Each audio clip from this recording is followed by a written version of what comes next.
सिद्दीक, आपको क्या लगता है सदर पाकिस्तान जो पुरुमीद हैं, परवेज़ साहब से भी मिले हैं, उम्मीद का इजहार करें, ये गानगत होनी चाहिए, रियासत में कोई बात हरफ आखिर नहीं होती, तो कुछ ऐसा है कि जिसकी वजह से इमरान खान साहब अपना फैसला मुअख्खर कर दें?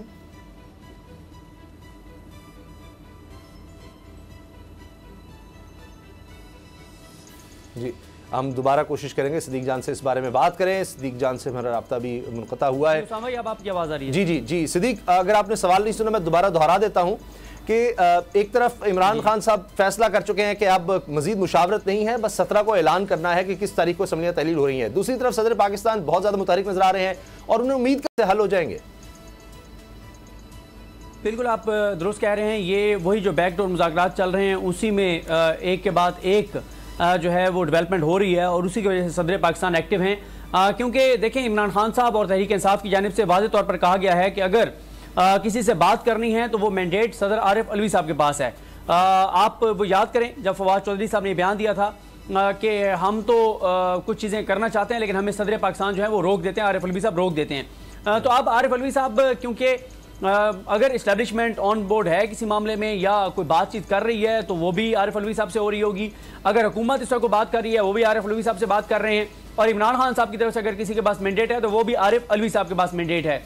तो वो ज़ाहिर एक ऐसी पोजीशन पे बैठे हैं कि वो बहुत से लोगों से, बहुत सी आम शख्सियात से उनकी मुलाकातें भी होती, उनकी बातचीत भी होती है, लेकिन ये तहरीक इंसाफ से जिससे भी बात हो रही है ऑफ द रिकॉर्ड भी उनसे पूछते हैं कि भाई अगर कोई अभाम है, कोई बात है तो बताएं, लेकिन वो कहते हैं कि असम्बलियाँ तोड़ने के मामले पर कोई कन्फ्यूजन नहीं है और 100% फैसला है कि असम्बलियाँ तोड़नी ही तोड़नी है।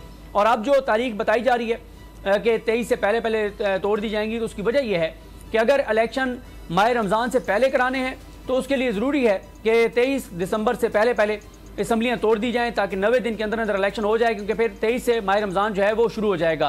फिर इसमें एक और जो चीज़ है वो ये है कि जो इस वक्त इमरान खान साहब के खिलाफ जो कार्रवाइयाँ हो रही हैं, जो उनको नायल करने के हवाले से, जिस पर हमने आगे बात भी करनी है, उस हवाले से भी इमरान खान साहब को यही करना होगा कि इमरान खान साहब जो है वो तेज़ी से अपनी चीज़ें जो है उनको आगे लेकर चलें। अगर हुकूमत को वो थोड़ा सा भी आप ऐसा समझें कि पुरसुकून रहने का मौका फराहम करेंगे तो वो फिर वो कर गुजरेंगे जो वो करना चाहते हैं। तो उसके लिए ज़रूरी है कि जो क्राइसिस है इस वक्त इसको शदीद किया जाए, हुकूमत के लिए मुश्किलात खड़ी की जाएँ ताकि हुकूमत के जो मनसूबा है उसमें हुकूमत को रोका जा सके, नाकाम किया जा सके, जो कि हुकूमत के इन मनसूबों को नाकाम करना भी इतना आसान नहीं होगा, क्योंकि जिस तरह के जाल बिछाया गया है इमरान खान के ऊपर दर्जनों मुकदमात हैं। जिस तरह से आप देखें, कल भी मैंने जिक्र किया था कि इमरान खान साहब के हवाले से एक केस जो इस्लामाबाद हाई कोर्ट के चीफ जस्टिस आमिर फारूक साहब सुन रहे हैं, ये वो केस है जिसपे इस्लामाबाद हाई कोर्ट का 2 रुकनी बेंच जो है वो फैसला सुना चुका है। लेकिन दिलचस्प बात यह है कि दोबारा उसके ऊपर दरखास्त आती है और chief justice Islamabad high court दोबारा उसको सुनना शुरू कर देते हैं, मतलब और प्री एडमिशन नोटिस भी जारी कर देते हैं। और फिर उसकी तारीख जो है, पहले जो ऑनलाइन रिकॉर्ड आ रहा होता है उसके ऊपर उसकी तारीख जनवरी की थी, फिर अचानक तारीख चेंज होती है और 20 दिसंबर लग जाता है। तो चीजें तो उसामा गाजी साहब बिल्कुल सामने हैं सबके, जब चीजें किस तरह हमने जब अगर आपको ये वीडियो पसंद आई है तो हमारा चैनल सब्सक्राइब करें और बेल के बटन पर क्लिक करें।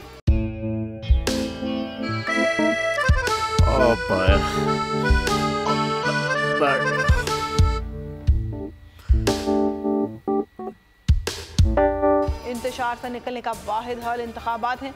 हकीकी आज़ादी मार्च आज रवा। हम आईन के मुताबिक अगर आप उसको ये रिपोर्ट दे दें तो मैं आपको अपनी 4 सीटें दे दूंगा। मौलाना खान साहब, वो जो रिपोर्ट हमें दे दे और वो जो नीली पीली चैनल है वो लगाए।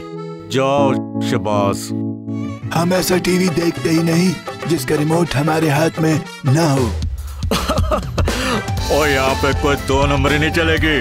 और हम कोई गुलाम है जो आप रिमोट मांगे हम दे दें?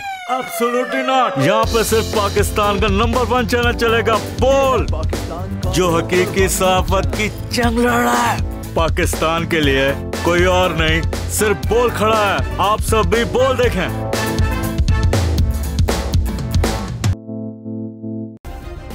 सब्सक्राइब करें और बेल दबाएं ताकि कोई खबर रह न जाए।